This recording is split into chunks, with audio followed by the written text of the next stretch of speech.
Yohanes pasal yang ke-20, Yohanes pasal 20 ayat yang ke-14 sampai dengan ayat yang ke-16 saja. 3 ayat, 14, 15 dan 16. Dengan perikop Maria Magdalena ketemu Yesus yang bangkit. Yohanes 20 ayat ke-14 sampai ke-16. Sesudah berkata demikian, ia menoleh ke belakang dan melihat Yesus berdiri di situ. Tetapi ia tidak tahu bahwa itu adalah Yesus. Iya. Kata Yesus kepadanya, "Ibu, mengapa engkau menangis? Siapakah yang engkau cari?" Maria menyangka orang itu adalah penunggu taman. Maria ini udah lama bergaul dengan Yesus, tapi kok bisa ya dia menyangka bahwa itu penunggu taman. Terus Lalu berkata kepadanya, "Tuan, jikalau Tuhan yang mengambil dia, katakanlah kepadaku, di mana Tuhan meletakkan dia, supaya aku dapat mengambilnya." iya, 16 sekali lagi. Kata Yesus kepadanya, "Maria." Maria berpaling dan berkata kepadanya dalam bahasa Ibrani, "Rabuni," artinya guru. Rabuni yang berarti guru. Nah, saudara harus tahu dulu bahwa pasca kebangkitan Yesus, Yesus bertemu dengan Maria Magdalena. Yang berbahagia adalah saudara-saudara yang wanita, karena Yesus menampakkan diri pada waktu dia bangkit kepada wanita. Amin. Wanita mau bersyukur, amin. Ya, terus pria di mana? Nanti dia ada pria waktu sudah hari pertama, terus hari yang ke-7 baru Tuhan menampakkan diri kepada pria. Pada waktu dalam perjalanan ke kota Emmaus, baru ada 2 pria Yesus menampakkan diri di situ. Tapi pagi-pagi buta, Yesus menampakkan diri kepada wanita yang bernama Maria Magdalena. Nah, saudara-saudara yang terkasih dalam Tuhan, bukan hanya 2 malaikat saja yang ditemui oleh Maria. Sebenarnya kalau saudara baca kisah Maria Magdalena, awal itu pada waktu Yesus mati, dia pergi bersama dengan Maria yang lain atau para wanita ke kuburan Yesus. Ketemu Yesus enggak? Waktu Yesus belum bangkit, waktu Yesus mati, di kubur yang bernama Yusuf Arimatea, saudara-saudara sekalian, Maria bersama dengan Maria yang lain atau wanita-wanita yang lain pergi ke kuburan Yesus, saudara-saudara sekalian. Tapi tidak didapati Yesus lagi. Yang didapati di situ malaikat. Karena pada waktu itu kuburan sudah kosong. Makanya ada lagu yang berkata, "Anak Allah, Yesus namanya." Terus menyembuhkan, memulihkan. Terus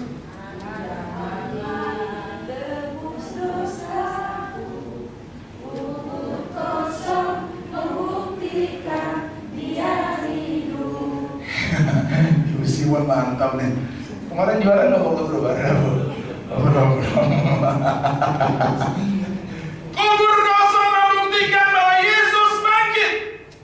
Maria bersama dengan wanita-wanita yang lain. Saya mau beritahukan satu kisah penting ini kepada saudara-saudara sekalian. Sebenarnya Maria tidak boleh pergi lagi ke kubur itu. Kenapa? Karena sudah difirmankan bahwa Yesus bangkit. Tapi kok mau saja dia ke sana, saudara-saudara sekalian? Saya mau beritahukan dengan sangat simpel saja kepada saudara. Maria telah begitu mengerti firman Allah. Kalau dia mengerti firman Allah, dia tentunya tidak pergi ke kubur yang kosong itu lagi. Karena apa? Di sana kubur yang kosong membuktikan bahwa Yesus sudah bangkit. Saudara percaya Yesus bangkit? Amin. Amin. Amin. Yesus sebelum dia bangkit, dia mati dulu. Dia mati dulu, saudara-saudara sekalian. Dia dihina, dia diolok, dia disesah. Saya cari-cari sesah itu apa ya? Saya buka kamus besar Purwadarminta bahasa Indonesia, sangat sulit mendapatkan kata sesah. Yesus disesah, susah sekali. Rupanya saya dapatkan jawabannya singkat sekali. Yesus dicambuk oleh tentara Romawi dalam keadaan tangan di belakang diikat pada sebuah pohon. Itu yang namanya disesah.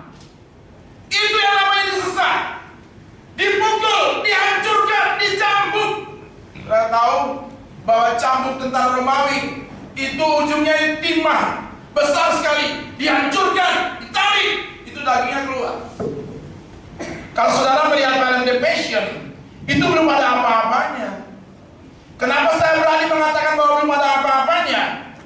Karena firman Allah berkata dalam kitab Yesaya, mukanya sudah tidak seperti anak manusia lagi. Film The Passion itu masih kelihatan seperti manusia enggak? Masih. Meskipun berdarah-darah di sana, tapi mukanya masih seperti anak manusia. Alkitab berkata dalam Yesaya, wajahnya, mukanya sudah tidak seperti anak manusia lagi. Berarti kacau betul kan? Berantakan betul kan? Itulah Yesus kita yang mau mati bagi setiap saudara dan saya. Dia mau mati bagi setiap kita. Makanya Yesus bukan hanya dua malaikat saja ditemui oleh Maria Magdalena ketika ia menoleh. Ia melihat Yesus. Berarti Yesus masih dilihat pasca kebangkitannya. Lihat, pada waktu dia bangkit, dia masih bisa dilihat pasca kebangkitan secara jasmani, saudara-saudara sekalian. Secara jasmani dia masih bisa melihat Yesus. Maria melihat dia.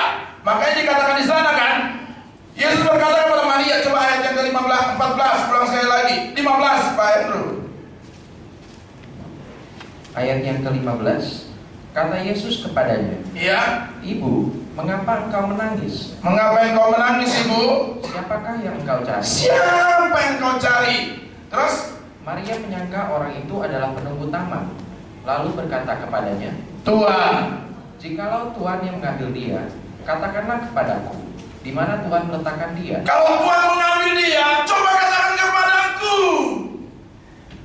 Konyolnya Maria yang sudah berlama-lama, berhari-hari, berbulan-bulan, bahkan nyaris bertahun-tahun bergaul dengan Yesus. Kau nggak mengerti bahwa itu Yesus. Makanya kita berkata bahwa dia mengira bahwa itu penunggu taman. Saudara-saudara yang terkasih dalam Tuhan, Yesus bertanya kepada Maria, mengapa engkau menangis? Ia menunjukkan Yesus yang sudah bangkit, tetapi Yesus yang dahulu, yang sama, yang memperhatikan orang-orang tenggelam dalam kesedihan. Saya tahu betul, Yesus atau Maria sedang dalam kesedihan yang sangat luar biasa. Maria sedang mengalami kesedihan yang sangat luar biasa. Makanya dia tidak bisa mengerti mana Yesus dan mana penunggu taman. Kadang-kadang kesedihan-kesedihan yang sangat luar biasa tidak berdampak positif kepada setiap kita, saudara.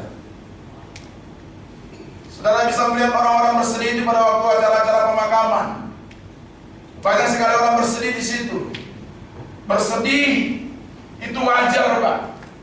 Bersedih manusiawi, Pak. Tapi 1 Tesalonika 4 berkata begini, jangan engkau bersedih seperti orang yang tidak mempunyai apa? Pengharapan. Kita ditinggal oleh orang yang kita kasihi, wajar, Pak. Itu manusiawi betul. Saya pernah ditinggal oleh mama saya. Pada waktu saya sedang mengadakan KKN di kota Solo. Telepon berdering.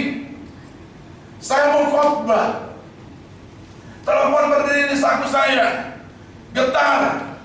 Angkat enggak ya? Angkat enggak ya? Saya angkat sebentar, saudara.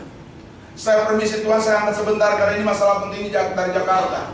Saya dari kota Solo. Pas saya angkat, mau khotbah. WL sudah mempersilakan kepada hambanya, kami persilakan untuk menyampaikan sabda firman Allah. Saya angkat sebentar. Dari Jakarta berkata begini, Mama sudah tidak ada. Kalau dalam keadaan seperti itu, kira-kira saudara gimana? Bersedih enggak? Mau khotbah. WL sudah bilang kepada hamba yang terkasih, kami persilakan untuk menyampaikan sabda firman Allah. Sebelum saya naik, handphone bergetar. Saya angkat, saya permisi Tuhan, angkat sebentar ya. Angkat. Mama sudah tidak ada. Sedih. Tapi saya juga ingat seperti ini firman Tuhan berkata, jangan bersedih seperti orang yang tidak punya pengharapan. Kalau sedih boleh, wajar manusiawi. Kalau sedih seperti Maria, dan pada akhirnya dia nggak bisa mengenal siapa Yesus, dan dia akhirnya berkata, engkau menunggu taman. Dia mengira bahwa menunggu taman hasil daripada kesedihan yang tidak bisa terkontrol.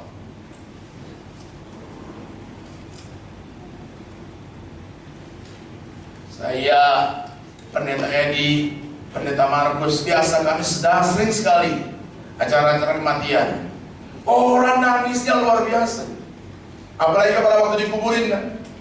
Pada waktu jasad mau ditimbun sama tanah, seakan-akan dia mau ikut masuk dalam tanah. Gila ini. Dulu saya juga pernah, almarhum Ibu Bapak Sebroto. Saya nggak lihat mereka semua berbesar hati luar biasa.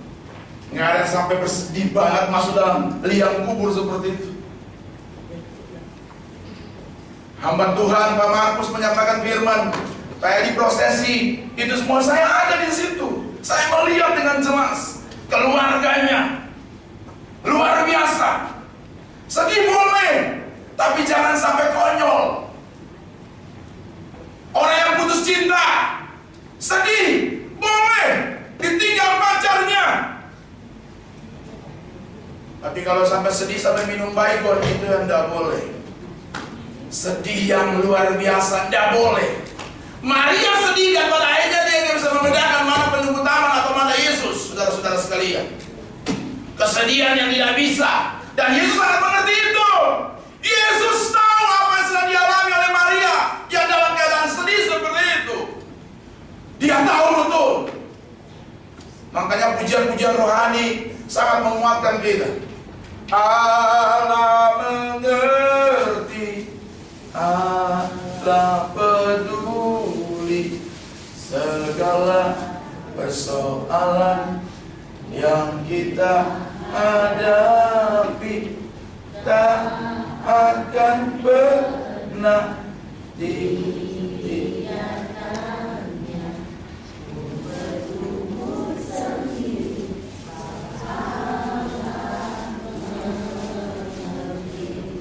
Allah mengerti enggak, Bu? Allah peduli enggak, Bu? Sangat peduli.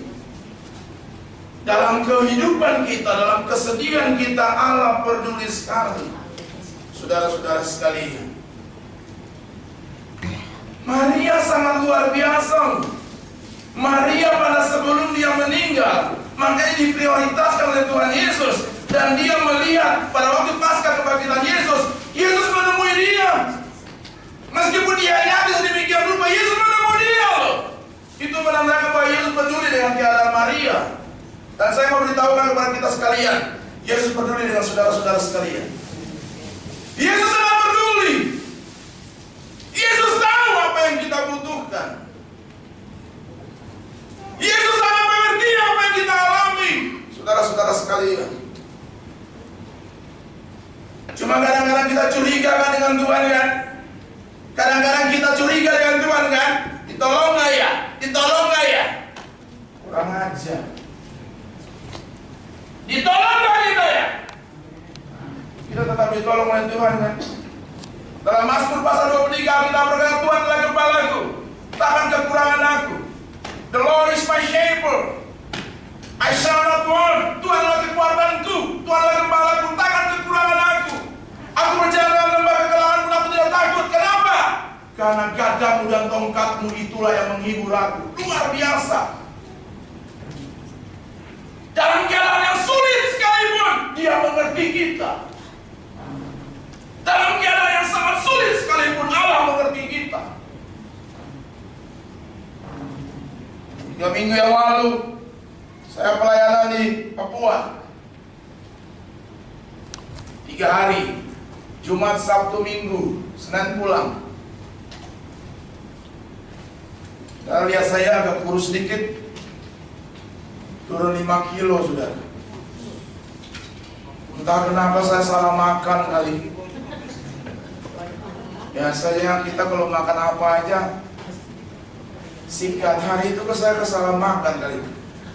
Hari pertama saya sudah lemas, minta ampun. buang-buang air sedemikian rupa. Saya hitung-hitung 20 kali bisa buang-buang air. Hari Jumat saya sudah buat seminar siang hari, malam KKR.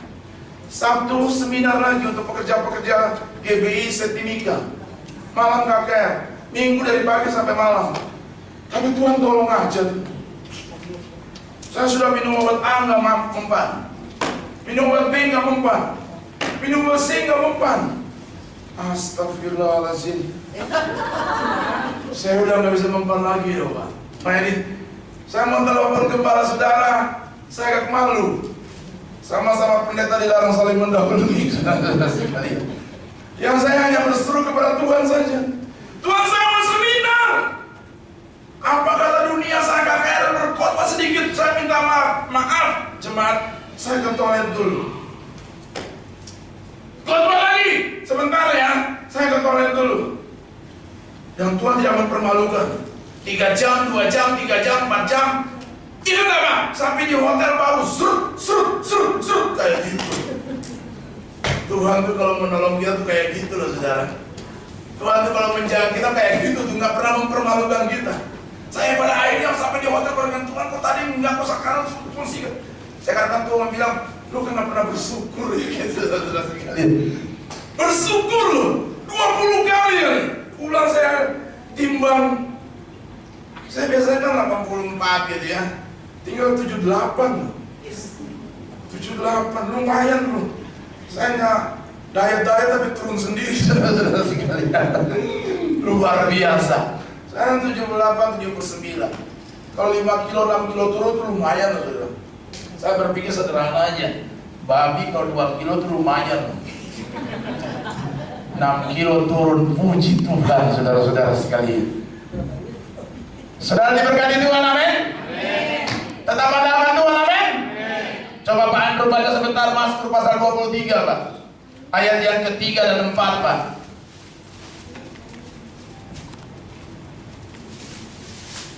Mazmur 23 ayat ketiga dan keempat. Iya. Ia menyegarkan jiwaku, ia menuntun aku di jalan yang benar oleh karena namanya. 4. Sekalipun aku berjalan dalam lembah kekelaman, aku tidak takut bahaya. Aku tidak takut bahaya, sebab Engkau besertaku. karena Allah beserta dengan kita. Terus, Gadamu dan tongkatmu itulah yang menghibur aku. haleluya. Gadanya, tongkatnya, firman-Nya selalu menghibur akan kita. Makanya saya bingung kalau orang Kristen tidak pernah baca Alkitab. Tidak tahu kalau sakit itu lari kemana. Kalau saudara tidak mengerti firman Allah, saudara sakit larinya kemana? Pak, banyak dokter Pak, betul. Banyak obat Pak, betul. Tapi yang paling utama saudara lari ke Tuhan, amin. Amin. Lari ke Tuhan dulu. Saya mau tanya nih, saudara jawab jujur. Saya tanya ya, jangan pura-pura, jangan bohong-bohong ya. Kalau ibu sakit kepala, yang pertama ibu ingat apa? Obat. Amin. Dahsyat. Ibu Simon kalau sakit kepala yang pertama ingatnya apa? Berdoa terhadap Panadol juga. Ibu-ibu di sini rohani benar ya. Kalau sakit nggak ingat apa lagi, langsung Tuhan aja. Hebat loh. Kadang-kadang kita aja ya, kadang-kadang sakit ingat Paramex dulu ya. Ingat Panadol dulu seperti ibu ini bilang ya. Saudara hebat benar. Ini ibu-ibu dahsyat benar nih. Ini kalau mati masuk surga nih. Pokoknya kalau sakit Yesus. Oh dahsyat. Nanti kalau seandainya udah nggak kuat lagi ya udah. Saya juga waktu sakit itu juga saya Yesus juga Bu. Yesus, tapi kok nggak tolong nih. Yesus juga, saya juga begitu. Terus saya berhikmat aja, orang ke sana beli obat, nggak sembuh juga. 3, nggak sembuh juga. Beli 4, nggak sembuh juga. Terserah aja. Kalaupun mati ya nggak bakalan mungkin saya mati. Nggak bakal. Saya yakin betul saya nggak bakal mungkin mati dalam pelayanan. Tapi kalaupun dipilih-pilih saya suka mati dalam pelayanan. Kalau mau dipilih kayak mati kayak begini, ikut mati. Itu lebih suka saya. Surga, Pak. Masuk surga ya. Daripada kau berbuat sesuatu di naik kelas dan segala macam, kau mati neraka. Kebajikan dan kemurahan kami ikuti aku sampai kapan? Selama-lamanya. Amin. Yang pertama, Allah memperdulikan akan setiap kita. Dengan ini, Allah peduli juga dengan Maria Magdalena. Awalnya dia tidak mengerti firman, tapi pada waktu pasca kebangkitannya, dia sangat mengerti. Dalam kesedihan seperti itu dia datang kepada Yesus, dan Yesus memelihara, Yesus menjaga, Yesus memberkati hidupnya. Makanya kalau saudara baca seterusnya kan apa katanya? Coba Pak baca Yohanes pasal 20 tadi Pak, ayat yang ke-15.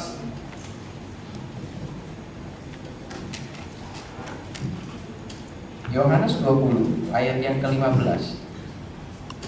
Kata Yesus kepadanya, "Ibu, mengapa engkau menangis? Iya. Siapakah yang engkau cari?" Maria menyangka orang itu adalah penuntut taman, lalu berkata kepadanya, "Tuan, jikalau Tuhan yang mengambil dia, katakanlah kepadaku, di mana Tuhan meletakkan dia, supaya aku dapat mengambilnya." Yesus berkata kepada Maria, "Mengapa engkau menangis? Mengapa engkau menangis?" Itu menunjukkan bahwa Yesus sudah bangkit. Tetapi Yesus yang dulu yang sama memperhatikan orang-orang yang tenggelam dalam kesedihan. Sama enggak pada waktu dia bangkit?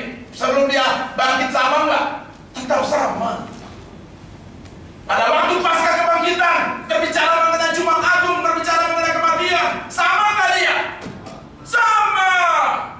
Dia yang sama itu mengerti kesedihan Maria. Makanya dia bertanya, "Ibu, mengapa engkau menangis?" Yesus tetap memperhatikan kebingungan Maria Magdalena. Yesus sampai saat sekarang tetap memperhatikan kita dalam permasalahan hidup kita. Amin. Yesus tetap memperhatikan saudara-saudara sekalian. Saya bersyukur kepada Tuhan. Hari-hari ini orang-orang muda tetap Tuhan pakai luar biasa. Setiap kali saya datang ke tempat ini selalu saya tanya, itu siapa WL-nya? Setiap kali saya datang ke tempat sini saya tanya kepada Pak Andi, siapa worship leader-nya? Siapa singernya? Ada orang-orang muda, itu orang-orang Saint Nicholas. Oke, luar biasa. Tuhan mau memakai orang-orang muda saat ini. Mari, jangan padamkan roh itu. Saat ini Allah sedang memakai engkau dengan sangat luar biasa. Sedih boleh tidak? Boleh, tapi jangan berkepanjangan. Saudara-saudara sekalian, Allah peduli dengan kita. Janganlah engkau memegang aku, kata firman Allah, sebab aku belum pergi kepada Bapa, tapi pergi kepada saudara-saudaraku, dan katakanlah kepada mereka bahwa sekarang aku akan pergi kepada Bapakku dan Bapamu, kepada Allahku dan Allahmu. Kalau saudara baca pada 17 dan 18 dan selanjutnya, Yesus pergi kepada Bapa di surga pasca kebangkitan Yesus. Saya akan bahas beberapa hal saja, saudara-saudara sekalian, menyangkut karya kematian ataupun pada kebangkitan Yesus ini. Saudara-saudara sekalian, ada beberapa pelajaran penting. Maria berjumpa dengan Tuhan. Yang pertama, Yesus menjumpai seseorang meskipun dia mempunyai pemahaman yang salah tentang dia. Saya mau tanya, Maria kenal nggak Yesus? Kenal nggak? Makanya kalau dia nggak kenal, dia nggak mungkin kan berkata bahwa itu penunggu taman kan. Pemahamannya salah tentang Yesus kan. Tapi Yesus berkata, "Sini anakku." Kadang-kadang kita juga pemahamannya salah tentang Tuhan kan. Salah. Kalau saudara mempelajari Yudaisme, waduh, itu berat. Orang berkata bahwa itu mayatnya Yesus dicuri. Pemahaman yang sangat-sangat keliru. Pak, kalau saya bahas mengenai paham Yudaisme, saudara akan bingung, nggak bakalan nyambung nanti. Orang berpikir bahwa Yesus tidak bangkit, mayatnya dicuri, saudara-saudara sekalian. Itu paham Yudaisme. Bahaya. Tapi kita sebagai umat Tuhan percaya Yesus bangkit. Amin. Yesus menjumpai Maria meskipun punya pemahaman yang salah tentang dirinya. Dia berkata, "Tidak apa-apa, sini." Maria datang dan makam yang berharap meminyaki jenazahnya. Dia datang ke makam dengan tujuan apa? Meminyaki jasad daripada Yesus. Tapi tidak ada. Yesus tidak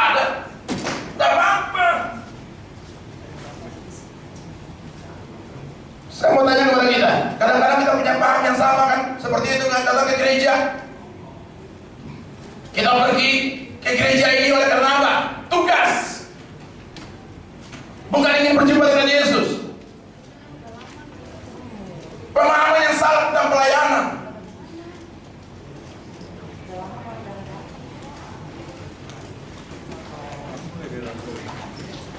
Mari, ini anak-anak muda dia banyak sekali. Baru saya singgung dengan anak-anak muda loh, luar biasa.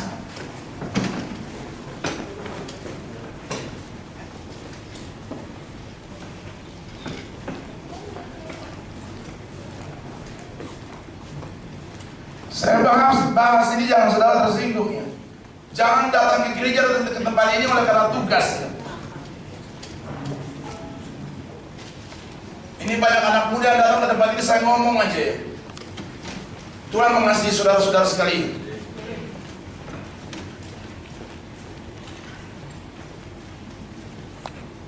Saya baru khotbah di tempat ini. Saya sudah khotbah berkali-kali di tempat ini. Baru saya lihat pemain musik duduk di sini dan mendengarkan firman.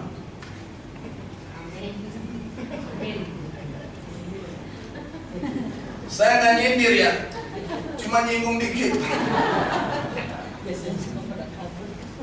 Sudah berapa puluh kali, bahkan nyaris ratusan kali saya khotbah di sini. Luar biasa pemain musik duduk dan mendengarkan firman yang saya sampaikan. Amin. Daripada nongkrong kongko-kongko di belakang, mendingan dengarkan firman Tuhan di sini. Amin. Amin bro.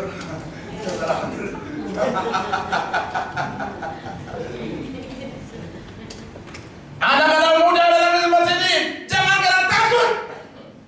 Tapi karena memang Yesus berkata, marilah kepadaku semua yang letih sudah berbeban berat, aku akan memberikan kemuliaan kepadamu. Gak usah perlu takut dengan gurumu yang bernama Sejek. Kita takut dengan Tuhan, karena Tuhan mengasihi adik-adik semua. Amin. Pekerja-pekerja dengar baik ini, bukan karena tugas kamu dalam tempat ini, tapi karena motivasi pelayanan. Bukan karena kau dibayar kata melayani tempat ini. Kalaupun kau tidak dibayar pun tidak apa-apa. Kenapa? Yesus memberikan dengan cuma-cuma. Kamu harus kembalikan juga dengan cuma-cuma. Saya juga demikian. Kalau kau di tempat ini juga tidak dibayar, tidak apa-apa. Tapi kalau sampai tidak dibayar, terlalu banget.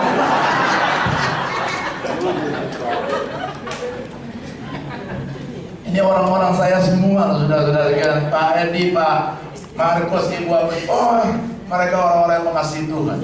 Saya tahu itu. Makanya saya ngomong apa adanya. Semua pendeta punya karunia berbeda-beda ngomong di tempat ini. Saya salah satu yang hajar sikat aja. Sudah mau senang, puji Tuhan, nggak senang, gue nggak pikirin. Jangan datang ke tempat oleh karena tugas, takut dengan guru, takut dengan pimpinan yayasan. Tapi karena engkau ingin bertemu dengan Yesus. Amin. Saya sudah sering sekali bertemu dengan adik-adik sini kelas. Sudah. Setiap Natal saya berkhotbah di sana. 3 season sampai kakak Natal. Dari zamannya GFC yang pegang sampai saat ini. Saya ngomong terus. Saya bicara terus dengan adik-adik saya ini. Supaya saatnya juga engkau bersama-sama dengan Tuhan memerintah dalam kerajaan 1000 tahun. Amin. Yesus menjumpai seseorang meskipun dia mempunyai pemahaman yang salah tentang dia. Jangan datang ke tempat ini dengan pemahaman yang salah dan keliru. Datang ke tempat ini karena engkau ingin berjumpa dengan Yesus. Kalau engkau datang ke tempat ini ingin berjumpa dengan Pendeta Markus, kecewa kamu. Kalau kamu datang ke tempat ini ingin berjumpa dengan Pendeta Edi, kecewa kamu. Kalau datang ke tempat ini ingin berjumpa dengan Pendeta Samuel, kecewa kamu. Tapi datang ke tempat ini berjumpa dengan Yesus. Amin. Amin. Kalau ingin berjumpa dengan Pendeta Samuel, itu pasti kecewa banyak. Dimarah-marahin terus kan, diomelin terus. Ini saya belum bicara, ini ada banyak anak muda. Kalau anak muda kayak gini saya bisa potong bisa 2 jam lagi.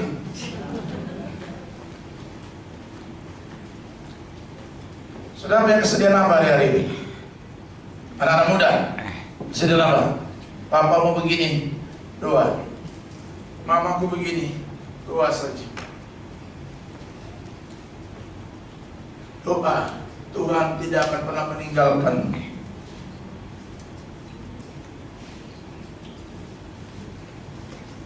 Masa lalu saya ini jelek sekali. Masa lalu kita di pendeta-pendeta ini kacau semua. Ya mungkin Pak Markus lebih baik, Pak Edi lebih baik, tapi saya berantakan, kacau habis, hancur. Tapi bisa kayak begini karena anugerah Tuhan. Itu semua karena Tuhan. Makanya jangan sampai Tuhan marah kepada kita oleh karena dosa-dosa yang kadang-kadang kita buat sedemikian rupa. Mari tinggalkan yang lama. Yang lama sudah berlalu, sesungguhnya yang baru sudah datang. Mari anak-anak muda, mari jadi berkat untuk orang-orang sekitar. Tuhan tidak pernah memandang masa lalu hidup. Coba baca Lukas, Pak Andrew, pasal 24 ayat 16.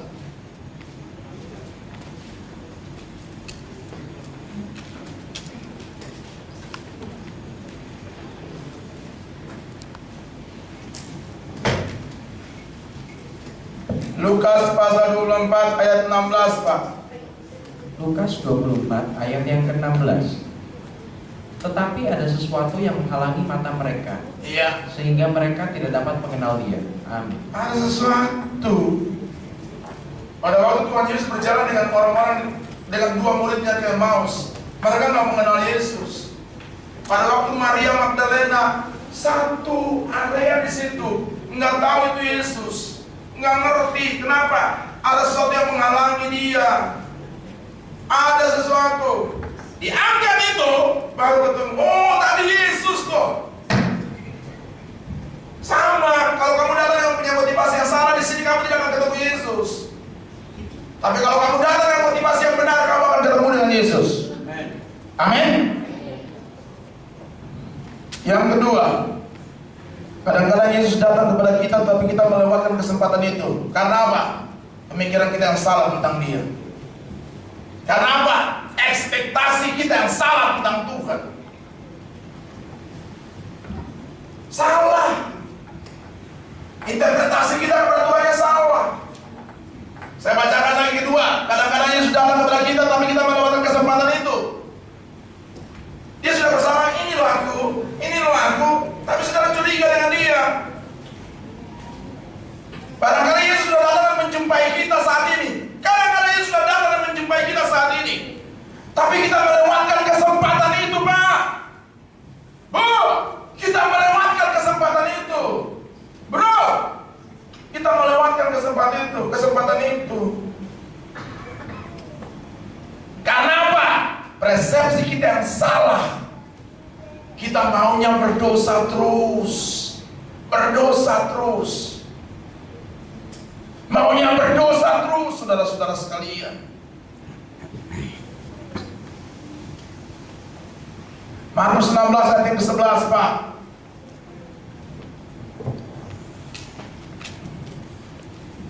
Gembala sidang 16 ayat 11. Markus 16 ayat yang ke-11. Tetapi ketika mereka mendengar bahwa Yesus hidup dan telah dilihat olehnya, mereka tidak percaya. Amin. Iya, di sini. Contoh kan, sudah tahu Yesus hidup kok, tapi mereka nggak percaya juga. Mau dipakai cara apa?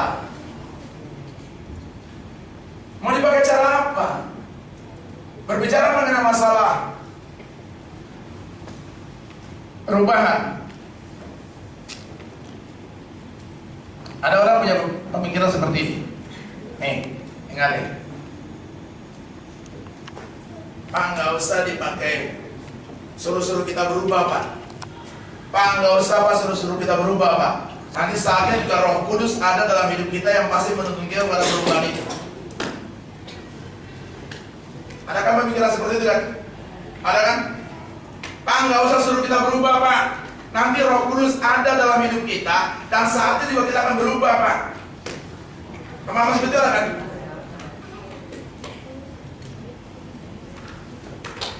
Harusnya nggak demikian, Mas Saudara. Saya sudah khotbah, saya ingat lupa kapan saya khotbah di sini. Jangan pernah berkata kayak gini, buat saya gini. Nanti Tuhan juga akan jamah, nanti Tuhan juga akan tolong. Ada Roh Kudus di sini. Saya mau kasih tahu ya, Roh Kudus itu ada dalam hidup kita. Setuju? Masalah perubahan, masalah mau berubah itu tergantung saudara-saudara sekalian. Masalah berubah itu tergantung kita kok. Jangan pakai alasan Roh Kudus. Jangan pakai alasan Tuhan. Nanti tanggal 14 Mei kita akan adakan hari yang namanya hari apa? Kenaikan Yesus ke surga. Setelah itu ada pencurahan apa? Saya nggak ngerti di sini ada nggak. Tapi saya sudah dengar dari Pak Marus katanya ada berapa hari dibikin di sini? 5 dulu, kita belajar dari mulai 3, kemarin kan 3 bulan yang lalu, tahun yang lalu 5. Sekarang kita masih 5 lagi Pak ya, 5. Nanti bulan besok naik lagi 7 gitu lah. Habis itu nanti 10 pentas, 10 pencurahan. Nanti saudara minta di situ. Sekarang boleh minta enggak? Boleh. Tapi biasanya kalau ada nuansa-nuansa seperti itu kan luar biasa tuh. Itu luar biasa, orang dapatnya enak aja tuh, bebas tuh. Biasanya biasa bebas, kadang-kadang orang bisa bahasa apa soal segala macam di situ dapat. Sekarang bisa nggak? Bisa. Bukan masalah Pentakosta aja, bisa kok. Maksudnya apa di sini saya sampaikan? Bukan masalah Roh Kudus, sebenarnya Roh Kudus ada, mau atau enggak itu masalahnya. Anak muda, saya mau ngomong nih. Persoalannya mau tinggalkan dosa itu bukan masalah Roh Kudusnya. Kamu mau atau enggak? Kalau kamu, misalnya kamu belanja, itu persoalannya bukan masalah apa-apa. Kamu sudah berdoa, bisa. Persoalannya kamu mau rajin belajar atau enggak, itu tergantung dari diri kamu sendiri.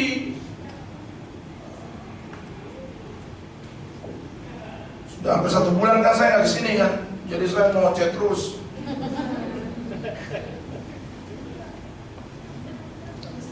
Amin anak muda, amin. SMP, SMA ini, adik-adik saya semua luar biasa.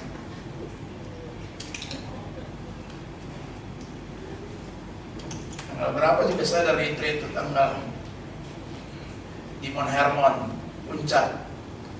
SMA berapa nih? Saya juga ngomong dengan anak muda. Saya mau ke Israel. Kalau Tuhan kehendaki, kalau nggak kehendaki nggak apa-apa. Tapi biasanya sih Tuhan kehendaki.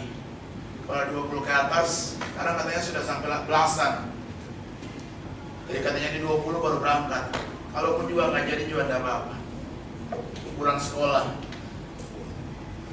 nggak terlalu mahal, cuma 2.000 sekian dengan plus-plusnya. Dolar, not rupiah.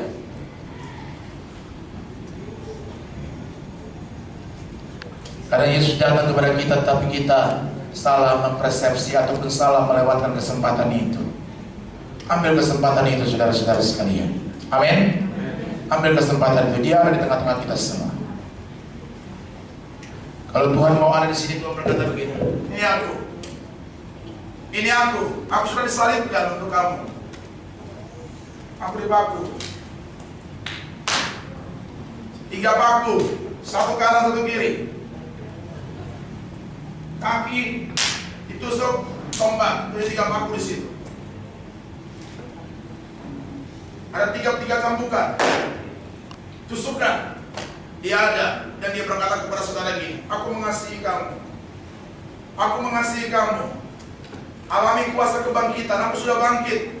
Nggak usah cari kubur itu lagi, kubur itu sudah kosong. Aku sudah bangkit. Aku mengerti apa yang kamu hadapi sekarang. Kamu jangan bersedih lagi. Jangan karena kubur yang kosong itu kamu sedih. Jangan. Kalau aku ada di sini, aku berkata, marilah kepadaku, semua yang letih sedang berbeban berat. Aku Tuhan akan memberikan kelegaan kepadamu. Aku sudah bangkit. 40 hari ke depan, aku naik ke surga. Untuk apa? Menyediakan tempat bagi saudara-saudara sekalian.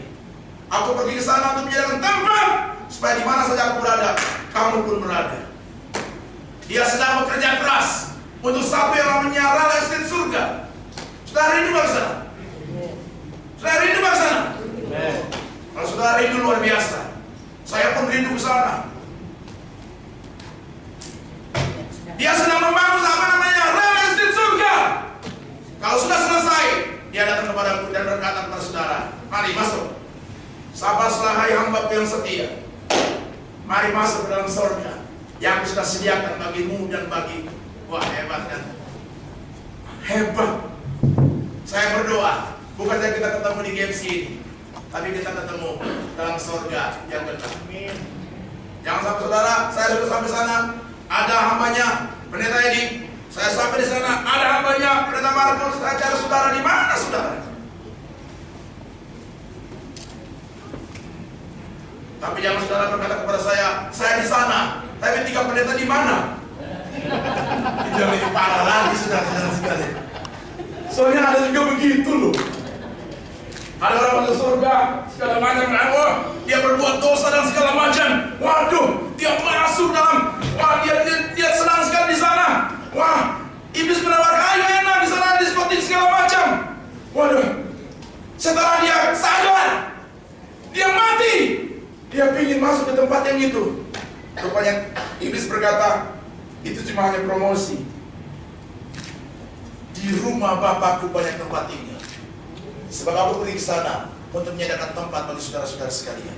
Saya akan berjumpa dengan saudara-saudara sekalian. Saya akan berjumpa dengan teman-teman saya yang luar biasa. Saya akan berjumpa dengan ibu yang terkasih, Ibu Fatimah. Saya akan berjumpa dengan Ibu Agustin.